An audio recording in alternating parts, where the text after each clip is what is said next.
Yes, yes. Baik. Assalamualaikum warahmatullahi wabarakatuh. Sebelumnya saya ingin memperkenalkan diri saya dulu. Nama saya Satya Rahmadi. Saya dari Prodi Administrasi Publik. Di sini saya ingin mempresentasikan mengenai perubahan organisasi. Sebelum itu saya ingin berterima kasih kepada dosen pengampu teori organisasi yaitu Ibu Eka Fadilah yang telah memberikan kesempatan kepada saya untuk mempresentasikan dua materi. Yang salah satunya yang pertama saya akan membahas perubahan organisasi. Kita bagian masuk. Perubahan organisasi itu ada perubahan struktural. Perubahan struktural ini yang berfokus pada terhadap teknik-teknik yang mempunyai dampak sistem struktur organisasi dan meninjau pola wewenang yang berubah. Aksesnya terhadap informasi, alokasi imbalan, teknologi, dan lain-lain. Faktor utamanya itu adalah perubahan strategis, besaran, teknologi, lingkungan, kekuasaan, dan sumber perubahan struktural.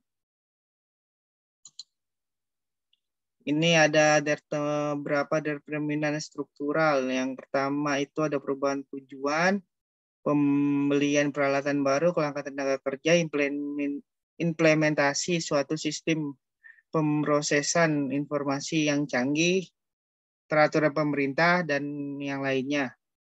Bisa dapat dilihat sampai ada 14. Sini ada pemerkasaan organisasi tuh. Nah, kita masuk ke strategi intervensi.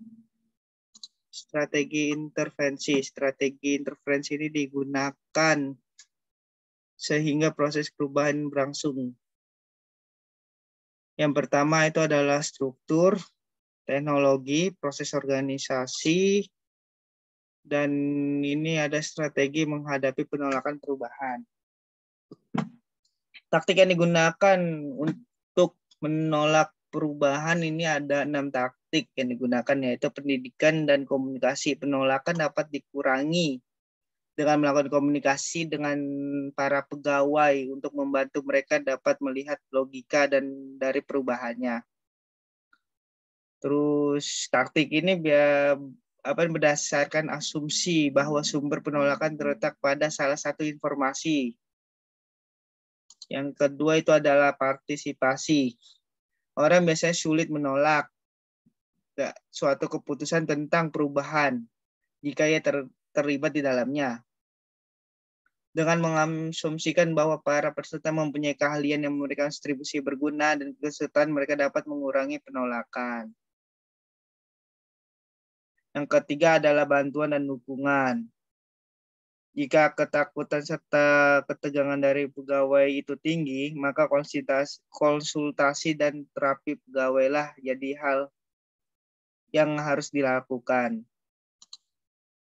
Ada negosiasi, ini mensyaratkan peraturan suatu yang bernilai untuk mengurangi penolakan. Ada manipulasi dan co-optation. Manipulasi sendiri adalah usaha untuk mempengaruhi secara terbuka, dan sedangkan co-optation ini adalah suatu manipulasi dan partisipasi. Yang keenam adalah paksaan. Paksaan ini adalah ancaman atau melakukan kekerasan secara langsung terhadap mereka yang menolak. Nah, dalam kesimpulan saya sendiri, perubahan organisasi itu adalah proses secara sengaja dilakukan dengan tujuan membuat kondisi organisasi itu menjadi lebih buruk, menjadi lebih baik dari yang sebelumnya. Kondisi di sini mempunyai arti yang sangat luas, yaitu secara teknikal sampai yang sangat konseptual.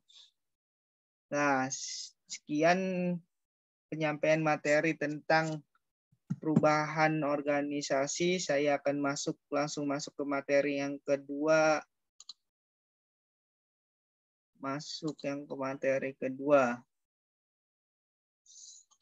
Yang materi kedua itu adalah saya akan membahas tentang bentar ya, kepemimpinan.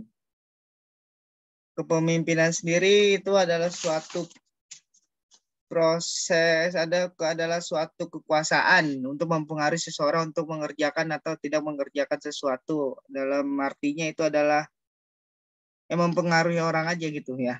Dalam arti luasnya kepemimpinan itu atau yang biasa disebut leadership pada kegiatan yang mempengaruhi perilaku orang lain. Dalam perilaku perorangan maupun kelompok. Unsur-unsur kepemimpinan itu ada 5, ya, salah satunya seorang ya atau yang lebih berfungsi memimpin disebut dengan leader.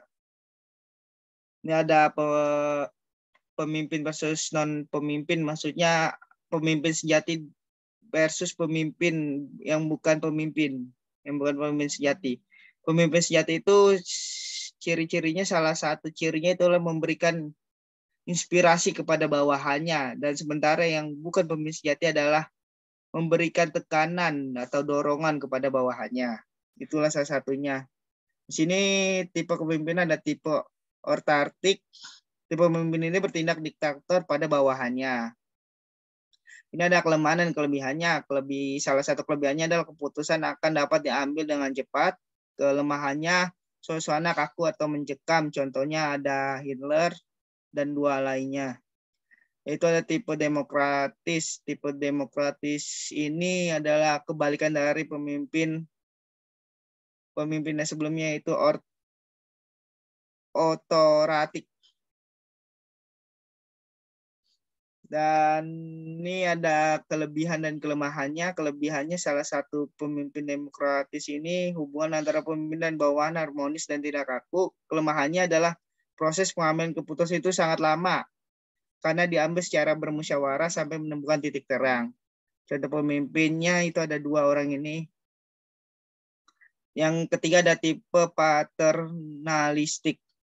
Tipe ini adalah diidentifikasikan sebagai pemimpin yang kebapaan dengan cara memimpin yang sangat dewasa.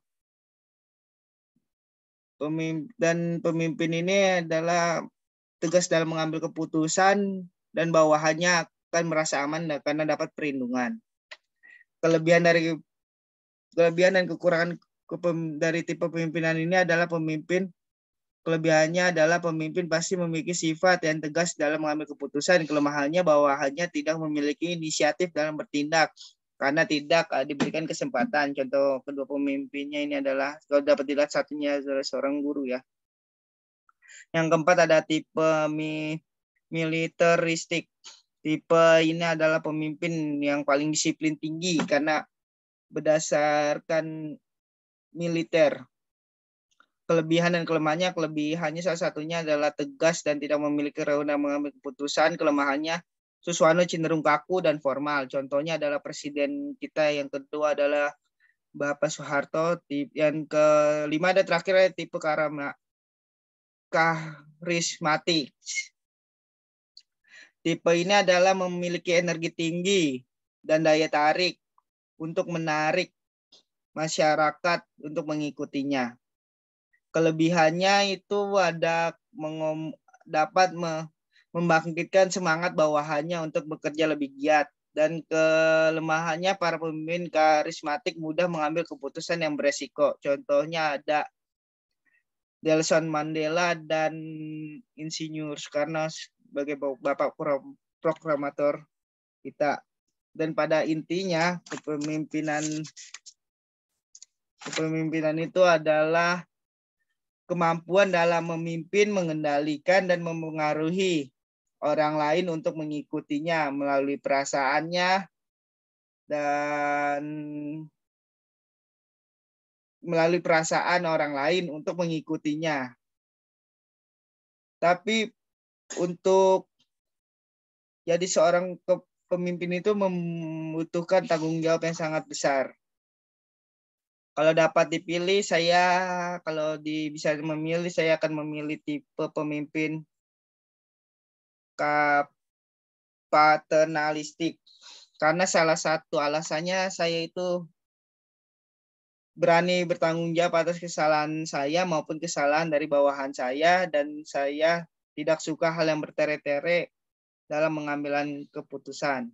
Sekian dari saya, kurang lebihnya mohon maaf. Terima kasih kepada dosen pengampu saya, teori organisasi, Ibu Eka Fadila yang telah mendengarkan. Sekian dan terima kasih. Wassalamualaikum warahmatullahi wabarakatuh.